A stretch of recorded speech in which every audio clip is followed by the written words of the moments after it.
presented by Zarasi Koshish. Good morning students. आज हम कक्षा 9वीं की हिंदी में संकलित पाठ किस तरह आखिरकार मैं हिंदी में आया, इस पाठ का सारांश पढ़ रहे हैं। इसमें लेखक शमशेर बहादुर सिंह अपने हिंदी में लेखन के सफ़र के बारे में बता रहे हैं कि उनकी शुरुआत कैसे हुई। इस कहानी के लेखक शमशेर बहादुर सिंह जी हैं। इस कहानी में लेखक ने अपने जीवन के उन तमाम घटनाक्रमों का जिक्र किया है जिसके फलस्वरूप उन्होंने हिंदी साहित्य जगत में कदम रखा और हिंदी लेखन कार्य आरंभ किया और खूब सारी कविताएं, निबंध, कहानियां लिखकर प्रसिद्धि कमाई। अपने इस लेख में लेखक ने श्री हरिवंश राय बच्चन जी, सुमित्रानंदन पंत निराला जी का दिल से आभार प्रकट किया है। कहानी की शुरुआत करते हुए लेखक कहते हैं कि शमशेर बहादुर सिंह जी कहते हैं कि वो जिस स्थिति में थे उसी स्थिति में अपने घर से पहली बस पकड़कर दिल्ली के लिए रवाना हो गए। दिल्ली पहुंचकर उन्होंने तय किया कि उन्हें कोई न कोई काम अवश्य करना होगा, इसलिए वो अपनी इच्छानुसार पेंटिंग की शिक्षा लेने वकील आर्ट स्कूल पहुंचे। परीक्षा में सफल होने के कारण उन्हें बिना फीस दिए ही वहां प्रवेश मिल गया। लेखक ने करोल बाग में सड़क किनारे एक कमरा किराए में ले लिया और वहीं से वो पेंटिंग सीखने कनॉट प्लेस जाते थे। पेंटिंग क्लास जाने और आने के रास्ते में वो अपना अधिकतर समय कभी ड्राइंग बनाकर तो कभी कविताएं लिखकर गुजारा करते थे। हालांकि उन्हें इस बात का जरा भी आभास नहीं था कि कभी उनकी कविताएं प्रकाशित होंगी। आर्थिक हालत अच्छे न होने के कारण कभी कभी लेखक के बड़े भाई तेज बहादुर सिंह उन्हें कुछ रुपए भेज देते थे और कुछ रुपए लेखक स्वयं साइन बोर्ड पेंट करके भी कमा लेते थे। कुछ समय बाद लेखक के एक 30-40 वर्ष के महाराष्ट्रियन पत्रकार मित्र उनके साथ आकर रहने लगे। लेखक उस वक्त का भी कविताएं और कभी उर्दू में गजल के कुछ शेर लिख लिया करते थे। लेखक की पत्नी का देहांत टीबी नामक बीमारी के कारण हो चुका था, इसलिए वो अपने आप को बिल्कुल अकेला महसूस करते और दुखी रहते थे। पेंटिंग करना, कविताएं लिखना, उनका जीवन बस इन्हीं तक सीमित रह गया था। एक बार लेखक अपनी क्लास खत्म होने के बाद घर जा चुके थे, तब बच्चन जी उनके स्टूडियो में आए और लेखक को वहां न पाकर उनके नाम एक नोट छोड़कर चले गए।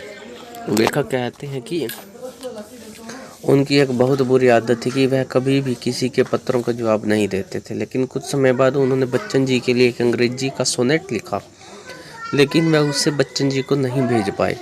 उसके बाद लेखक अपनी ससुराल देहरादून गए, जहां उन्होंने एक केमिस्ट की दुकान में कंपाउंड्री सीखी और एक दिन अचानक उन्होंने अंग्रेजी में लिखा हुआ सोनेट बच्चन जी को भेज दिया। बात सन 1937 की है, जब बच्चन जी गर्मियों की छुट्टियों में देहरादून आए और ब्रिज मोहन गुप्ता के यहाँ ठहरे। और फिर एक दिन वो ब्रिज मोहन गुप्ता के साथ उनकी केमिस्ट की दुकान में आकर उनसे मिले। लेखक बताते हैं कि उस दिन मौसम खराब था और आंधी आने के कारण वो गिरते पेड़ के नीचे आते आते बच गए। इस छोटी सी मुलाकात में लेखक का बच्चन जी के साथ एक व्यवहारिक रिश्ता जुड़ गया था। लेखक कहते हैं कि बच्चन जी की पत्नी का भी देहांत हो चुका था, इसलिए वो भी बहुत दुखी रहते थे। उनकी पत्नी उनके सुख दुख की संगिनी थी। वह विशाल हृदय की मलिका, वह बात की धनी महिला थी। लेखक की मनोदशा देखकर बच्चन जी ने उन्हें इलाहाबाद आकर पढ़ने की सलाह दी और उनकी बात मानकर लेखक इलाहाबाद पहुंच गए। बच्चन जी ने लेखक को एमए में प्रवेश दिला दिया। इलाहाबाद में लेखक को बच्चन जी व उनके परिवार से बहुत सहयोग मिला। बच्चन जी के पिता ने लेखक को उर्दू फारसी की सूफी नज़मों का एक संग्रह की भेंट भी किया। बच्चन जी ने स्वयं भी एमए अंग्रेजी विषय से किया हुआ था, लेकिन उन्होंने नौकरी नहीं की। लेखक का भी सरकारी नौकरी के प्रति कोई रुझान नहीं था, इसलिए वो भी सरकारी नौकरी से दूर ही रहे। लेखक आगे कहती है कि श्री सुमित्रानंदन पंत जी की सहायता से उन्हें हिंदू बोर्डिंग हाउस के कॉमन रूम में एक सीट फ्री मिल गई थी और इसी के साथ उन्हें पंत जी की सहायता से इंडियन प्रेस में अनुवाद का काम भी मिल गया था।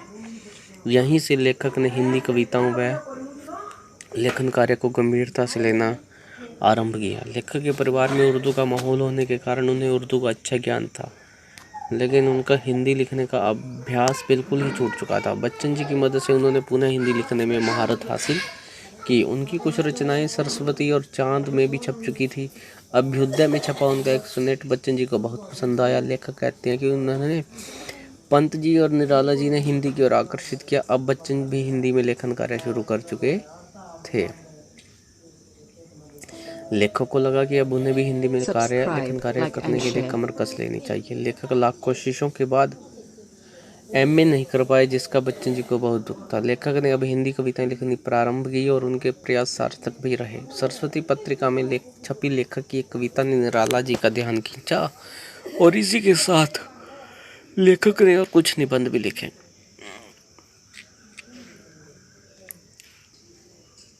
लेखक के अनुसार हिंदी साहित्य जगत में फलने फूलने के पीछे बच्चन जी का बड़ा सहयोग रहा है।